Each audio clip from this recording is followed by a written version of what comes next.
Wish you all a very very happy new year. I really wish नया साल आप लोगों के लिए ढेर सारी खुशियाँ, हैप्पीनेस, जॉय, कामयाबी लेकर आए। तो चलिए जी, जनवरी 2026 की लव टारो रीडिंग शुरू करते हैं। उससे पहले जो भी लोग टारो में बहुत इंटरेस्टेड हैं, ज़रूर मेरा free tarot master class webinar attend करें। यस, आपने बिल्कुल सही सुना है, ये एब्सोल्युटली फ्री है। इसकी डिटेल्स को जानने के लिए नीचे डिस्क्रिप्शन बॉक्स में लिंक है, आप उस पर क्लिक कर सकते हैं।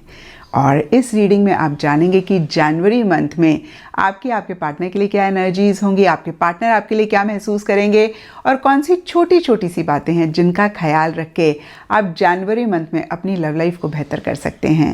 और इस रीडिंग को आप किसी भी साइन के हिसाब से देख सकते हैं, फिर चाहे वो आपका लगन हो, नाम के हिसाब से राशि हो, आपका मून साइन हो या फिर आपका सन साइन हो। तो चलिए जी, जनवरी 2026 की लव टारो रीडिंग शुरू करते हैं। तो चलिए कैप्रिकॉन्स, आप लोगों के लिए देखें कि जनवरी 2026 में आपकी लव लाइफ में क्या हो रहा है। मेरे पास यहाँ पे 3 सेट ऑफ कार्ड्स हैं। फर्स्ट सेट ऑफ कार्ड्स में हम आपकी एनर्जीज देखेंगे, सेकंड सेट ऑफ कार्ड्स में आपके पार्टनर की एनर्जीज देखेंगे and third set of cards में हम देखेंगे कि फाइनली जनवरी मंथ में क्या हो रहा है।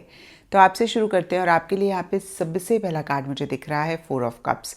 और ये कार्ड कहता है कि थोड़े से इमोशनली लो फील कर रहे हैं और एंथुजियाज्म, एक्साइटमेंट कहीं मिसिंग रहता हुआ दिख रहा है। अच्छी चीज़ें जो लाइफ में हैं उनको एंजॉय नहीं कर पा रहे हैं, किसी चीज़ में खुद को इन्वॉल्व नहीं कर रहे हैं।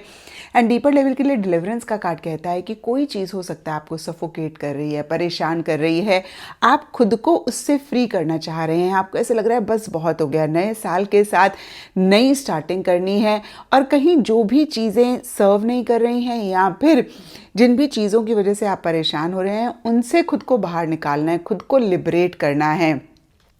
और इसी से ही रिलेटेड देखिए, मन ही मन एक पॉजिटिव स्टेप आगे लेना चाह रहे हैं, इन चीज़ों को पॉजिटिवली अप्रोच करना चाह रहे हैं, लेकिन सरफेस लेवल के लिए या तो आपको एक दिशा नहीं दिख रही है, डायरेक्शन नहीं दिख रही है, जिसकी वजह से आप बहुत पॉजिटिवली इन सब चीज़ों को डील करना तो चाह रहे हैं लेकिन नहीं कर पा रहे हैं और थोड़े से नेगेटिव हो रहे हैं। देखिए, फिर से मैं एक्सप्लेन कर दूं, क्योंकि यहाँ पे एक पॉजिटिविटी भी दिख रही है लेकिन साथ में कहीं होपलेस भी हो रहे हैं।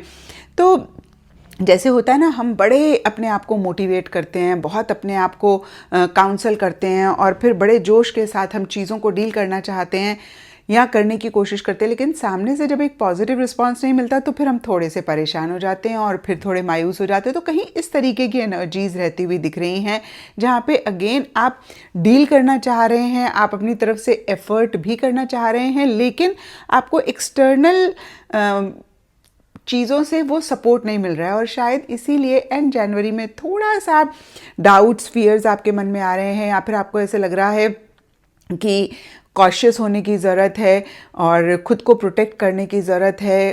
कहीं आपको ऐसे लग रहा है कि इश्यूज़ हैं, चैलेंजेस हैं और इन्हीं सब चीज़ों को लेकर ओवर इमोशनल, ओवर सेंटिमेंटल आप होते हुए दिख रहे हैं।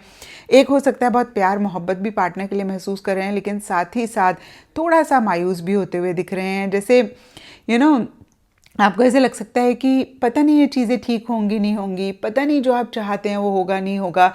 तो कहीं थोड़ा एक नेगेटिव तो बहुत स्ट्रांग वर्ड होता है, मैं नेगेटिव नहीं कहूँगी, उम्मीद खोते हुए दिख रहे हैं। अब देखते हैं आपके पार्टनर की क्या एनर्जीज हैं। तो आपके पार्टनर देखिए एक एंडिंग बिगनिंग चाह रहे हैं और उसी से ही रिलेटेड उनकी एनर्जीज रहती हुई दिख रही हैं। 3 ऑफ वॉन्ड्स का कार्ड कहता है वो करंट सिचुएशन पे इतना फोकस नहीं कर रहे हैं, वो लॉन्ग टर्म के बारे में ज़्यादा सोचते हुए दिख रहे हैं। फ्यूचर में कैसे चीज़ें रह सकती हैं या फ्यूचर को अपने माइंड में ज़्यादा रखते हुए चीज़ों को डील कर रहे हैं कि भाई अगर फ्यूचर में पॉसिबल है तो आगे बढ़ना चाहिए। जस्ट मैं आपको एक एग्जांपल दे रही हूँ। रेवोल्यूशन एंड जजमेंट दोनों ही कार्ड्स कहीं एंडिंग और नई बिगनिंग की बात करते हैं। देखिए, इस कार्ड में बहुत क्लियरली लिखा हुआ है, give up the old to make way for the new, a radical change, transformation. और ये सब चीज़ें कहीं एंडिंग और न्यू बिगनिंग की बात करते हैं। अब देखिए, जनरल रीडिंग है, एंडिंग न्यू बिगनिंग सब कैप्रिकॉन्स के पार्टनर के लिए डिफर कर सकती है। अगर आप दोनों के बीच में बहुत इश्यूज़ मसले चल रहे हैं तो आपके पार्टनर उन इश्यूज़ मसलों को ख़त्म करके एक दूसरे के साथ कैसे फ्रेश स्टार्ट हो उस पर फोकस कर रहे हैं। और अगर ऐसा लग रहा है आपके पार्टनर को कि भाई ये सॉल्व ही नहीं हो सकता, तो इक्का दुक्का के पार्टनर इस रिलेशनशिप को ख़त्म भी करने की सोच सकते हैं। और देखिए, ओवरऑल फिर से मैं कहूँगी चाहे वो सडन हो, चाहे उसके लिए प्रॉब्लम्स हो, चाहे उसके लिए उनको बहुत कुछ फेस भी करना पड़े, लेकिन अब वो पुरानी चीज़ें जो सर्व नहीं कर रही हैं उनको अपनी लाइफ में नहीं चाह रहे हैं, वो फ्रेश स्टार्ट करना चाह रहे हैं। अगर आपके साथ उनको लगता है कि बहुत अच्छा रहेगा या वो ये चीज़ चाहते हैं तो वो आपके साथ कंटिन्यू करेंगे, और अगर उनको लगता है कि भाई आपके साथ कुछ आगे फ्यूचर नहीं है या वो नहीं फ्यूचर चाहते हैं, तो हो सकता है कि वो रिलेशनशिप को भी एंड करने की कोशिश करें। और यहाँ पर वाला कार्ड कहता है कि वो किसी भी तरीके के कॉम्प्रोमाइज़ेस नहीं करना चाह रहे हैं।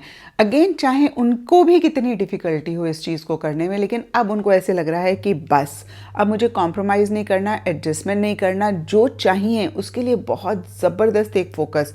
जैसे अर्जुन के लिए बोलते हैं ना, चिड़िया की आँख को ही देख रहा था। तो जो भी उन्होंने गोल बनाया है इस रिलेशनशिप से रिलेटेड, आपको पता होगा ये आपका रिलेशनशिप है, क्योंकि ये जनरल रीडिंग है तो मैं स्पेसिफिकली नहीं बोल सकती। बहुत सारे लोग देख रहे हैं कि क्या स्पेसिफिक उनका गोल है, लेकिन जो भी उनका स्पेसिफिक गोल है, इस रिलेशनशिप में रहना या फिर इस रिलेशनशिप में नहीं रहना, या कोई भी और गोल है, लड़ाई नहीं करना या व्हाटएवर जो भी आपके रिलेशनशिप में चल रहा है, वो बहुत, जिसे बोलते हैं ना कि एडमेंट होके और बहुत फिक्सेटेड होके उस गोल को परस्यू करना चाह रहे हैं, नो मैटर व्हाट, जिसके लिए वो कोई भी कॉम्प्रोमाइज़ एडजस्टमेंट नहीं करेंगे जो उन्होंने सोच लिया। Difficulty in the beginning and queen of pentacles reverse के कार्ड्स कहते हैं ऐसा वो मिड जनवरी में सोच तो लेंगे, लेकिन आगे चलकर उनको प्रॉब्लम होगी। उनको ऐसा लगेगा कि प्रैक्टिकली ये पॉसिबल नहीं है करना, और काफ़ी डिफ़िकल्टीज़ भी वो इसी अपने मकसद को आगे लेकर जाने में फेस करते हुए दिख रहे हैं। जैसे कि मैंने आपको बताया ना कि मिड जनवरी में वो एक स्ट्रॉन्ग रेजोल्यूशन ले लेंगे, स्ट्रॉन्ग एक जैसे अपने लिए गोल फिक्स कर लेंगे, और फिर उनकी एनर्जी जैसे होंगी कि नो मैटर व्हाट, मुझे नहीं इस गोल से अपना माइंड हटाना है, मुझे इसी गोल पे फोकस करना है, चाहे जितनी भी डिफ़िकल्टी हो। और एक्चुअली में उनको डिफ़िकल्टी होगी स्पेसिफिकली जनवरी एंड में। अब देखते हैं कि जनवरी मंथ में क्या हो रहा है। तो देखिए, आप दोनों की जो भी एनर्जीज़ हो, जैसे कि हमने आपके लिए देखा, आप थोड़ा सा इमोशनली लो फील कर रहे हैं, आपके पार्टनर कहीं लॉन्ग टर्म के बारे में सोच रहे हैं, लेकिन जब आप दोनों एक दूसरे के साथ मिल रहे हैं तो एक पॉजिटिव एनर्जी है, आप दोनों एक दूसरे के लिए लव, प्यार, मोहब्बत महसूस कर रहे हैं। यहाँ पर कहीं देखिए कॉर्नर्स ऑफ द माइंड का कार्ड कहता है कि शायद स्टार्टिंग जनवरी में आप लोगों की बहुत अच्छी सी डिस्कशन हो, या हो सकता है लास्ट वीक ऑफ दिसंबर या लास्ट ऑफ दिसंबर 2025 में बहुत आप लोगों का डिस्कशन हुआ कि भाई अब ना वेलबींग बहुत इम्पॉर्टेंट है, खुद की, रिलेशनशिप की, और इसके बारे में सोचते हुए ही आगे बढ़ना है। अपनी वेलबींग, रिलेशनशिप की वेलबींग को नहीं कॉम्प्रोमाइज़ करना है। तो इस चीज़ को लेकर भी हो सकता है काफ़ी आप लोगों के बीच में डिस्कशंस हुए, बातचीत हुई। सरफेस लेवल के लिए मिड जनवरी में हो सकता है फिर भी आप मिलें, लेकिन डीपर लेवल के लिए जैसे चीज़ें रुक गई हों, स्टैंड स्टिल हो गई हों, पॉज आ गया हो, एंड अगेन सरफेस लेवल पे फिर भी बात कर रहे हैं, इंटरैक्ट कर रहे हैं, एक दूसरे से मिल रहे हैं, और हो सकता है वेकेशन पे भी आप गए हैं या नहीं गए हैं, लेकिन सरफेस लेवल पे ठीक है, लेकिन डीपर लेवल के लिए आप लोग सेंस कर पाएंगे कि चीज़ें रुक गई हैं।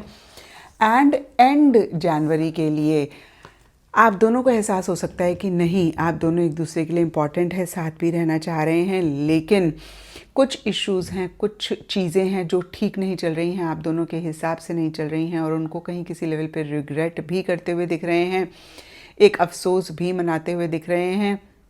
और अगेन देखिए, कुछ चीज़ें ठीक नहीं चल रही हैं, और कुछ के लिए ये भी हो सकता है कोई मिस्टेक हुई, या तो आपसे हुई कैप्रिकॉर्न या आपके पार्टनर से हुई, और जो चीज़ें ठीक नहीं चल रही हैं उन पे इतना ज़्यादा फोकस करें कि जो चीज़ें अच्छी हैं, जिन पे वर्क करके चीज़ें रिजॉल्व हो सकती हैं, आपका रिलेशनशिप बेटर हो सकता है, उस पर नहीं फोकस करें। तो मैं आपको यही बोलूँगी कि आप उन चीज़ों पे फोकस करें जो अच्छी हैं, और कैसे चीज़ों को रिजॉल्व कर सकते हैं उन पे फोकस करें, तो जनवरी मंथ को आप बेहतर करेंगे। नहीं तो फिर थोड़ा सा आप जनवरी एंड में परेशान हो सकते हैं। तो ये था कैप्रिकॉर्न्स आप लोगों के लिए जनवरी 2026 की लव टारो रीडिंग। और अगर ये रीडिंग आपके साथ रेजोनेट करी है, आपको आपके सवालों का जवाब मिला है, तो इस चैनल को लाइक, शेयर और सब्सक्राइब ज़रूर करें।